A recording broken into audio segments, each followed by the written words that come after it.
Assalamualaikum warahmatullahi wabarakatuh.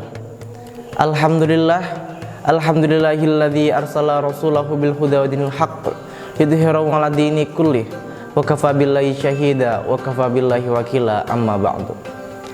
Para ikhwan kalam Ramadan yang dirahmati oleh Allah, berpuasa merupakan kewajiban bagi kita semua, sehingga hukumnya adalah wajib. Karena ini merupakan salah satu rukun iman yang harus kita imani. Berpuasa sendiri sejatinya memiliki arti menahan dalam lapar, menahan dalam haus, menahan nafsu sejak subuh hingga maghrib. Dengan ini, puasa memiliki banyak sekali manfaat bagi rohani kita. Misalnya, dapat meningkatkan kesabaran kita, dapat mengendalikan diri, dapat mengendalikan kita dari nafsu kita, dan dapat meningkatkan rasa syukur kita kehadap Allah Subhanahu wa Ta'ala. Namun, manusia kebanyakan beranggapan bahwa berpuasa ini hanya memiliki kebaikan pada rohani kita, tidak pada jasmani kita. Karena apa?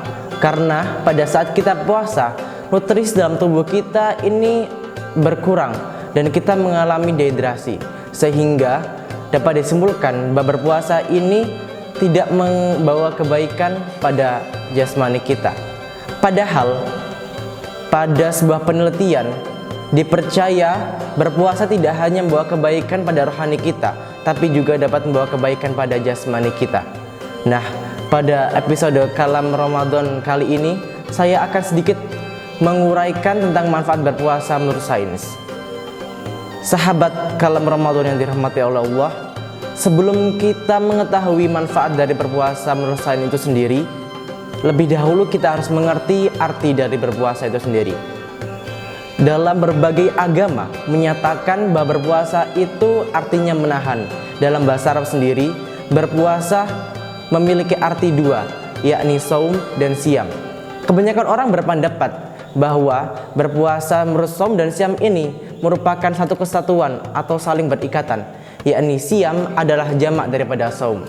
Sedangkan beberapa lagi menyatakan bahwa siam dan saum ini merupakan dua bentuk masdar yang berbeda artinya. Nah, apa itu perbedaan dari siam dan saum itu sendiri? Menurut siam adalah berpuasa dengan nyata, yakni berpuasa untuk menahan haus dan lapar, serta sesuatu yang dapat membatalkan puasa itu sendiri. Sedangkan saum itu artinya yakni menahan nafsu, menahan perbuatan atau perkataan yang buruk yang dapat membatalkan puasa kita. Nah, demikian itulah adalah pengertian dari saum dan siam. Sekarang kita kembali lagi pada pernyataan di atas saya, bahwa berpuasa membawa manfaat bagi jasmani kita. Nah, seorang peneliti asal Jepang yang bernama Yosumi Osuma itu menyatakan secara ilmiah bahwa berpuasa berkaitan erat yang namanya autofagi. Apa itu autofagi? Autofagi secara Yunani itu artinya memakan diri sendiri. Secara ilmiah, autofagi dapat diartikan sebagai kemampuan sel untuk memakan atau menghancurkan komponen sel itu sendiri di dalamnya.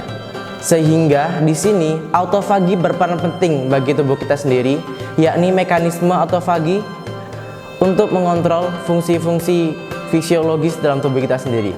Di sini autofagi mengisolasi, mengeliminasi, mendaur ulang dan merombak lagi sel-sel yang rusak, sel-sel yang mati, sel-sel yang tidak dapat diperbaiki lagi, sel-sel yang terinfeksi lagi untuk menghasilkan energi baru pada sel ini sendiri. Nah, sahabat Kalam Ramadan, sebagai contoh saja, apabila di dalam tubuh kita ini terdapat sel yang rusak, sel yang tidak dapat diperbaiki lagi, atau sel yang sudah mati atau yang terinfeksi, maka secara otomatis autofagi akan berperan penting untuk mendaur ulang sel itu sendiri, sel itu kembali agar kembali pada semulanya sel itu sendiri. Nah, selain untuk mendaur ulang sel ini sendiri, autofagi ini berperan penting dalam perkembangan embrio terhadap dampak negatifan penuaan. Sahabat Kalam Ramadan, lalu apa itu hubungan berpuasa dan autofagi itu sendiri? Nah, di sini peneliti Osumi menyatakan bahwa autofagi dengan berpuasa ini sangat berkaitan erat. di mana cara memancing autofagi itu sendiri, yakni dengan cara berpuasa. Nah, bagaimana itu caranya? Saat berpuasa, kita banyak kehilangan nutrisi dalam tubuh kita. Sahabat Kalam Ramadan, di sini autofagi sangat banyak sekali manfaatnya untuk tubuh kita. Sehingga apabila terdapat sedikit gangguan pada autofagi ini, juga berdampak buruk pada tubuh kita sendiri. Nah, di sini dapat diambil pertanyaan, apa sih hubungan antara puasa dengan autofagi itu sendiri? Penelitian dari Osumi ini menyatakan bahwa berpuasa dan autofagi ini berikatan erat, di mana cara untuk menghasilkan autofagi dalam tubuh kita itu adalah dengan cara berpuasa. Bagaimana caranya? Saat berpuasa, tubuh kita akan kehilangan banyak sekali nutrisi, sehingga secara otomatis autofagi akan tercipta pada tubuh kita sendiri. Sehingga apabila kita semakin banyak kehilangan nutrisi pada tubuh kita saat berpuasa, maka di situ autofagi akan tercipta semakin banyak. Sahabat Kalam Ramadan yang dirahmati oleh Allah, di sini dapat disimpulkan bahwa autofagi sangat berikatan erat dengan berpuasa. Cara menciptakan autofagi adalah dengan cara berpuasa. Nah, selain autofagi dan puasa ini sendiri, ada banyak sekali manfaat berpuasa dalam tubuh kita sendiri. Salah satunya adalah menurunkan berat badan. Di saat kita berpuasa, maka tubuh akan kehilangan banyak sekali nutrisi. Di sini tubuh akan memakan lemak untuk menghasilkan energi, sehingga pembakaran lemak pada tubuh kita saat berpuasa lebih banyak daripada hari-hari biasanya. Terakhir, saya berharap semoga apa yang saya ungkapkan tadi dapat menambah semangat kita dalam berpuasa. Semoga puasa kita dapat diterima oleh Allah Subhanahu wa taala. Akhirul kalam, apabila ada salah kata atau perbuatan yang saya lakukan, saya mohon maaf sebesar-besarnya.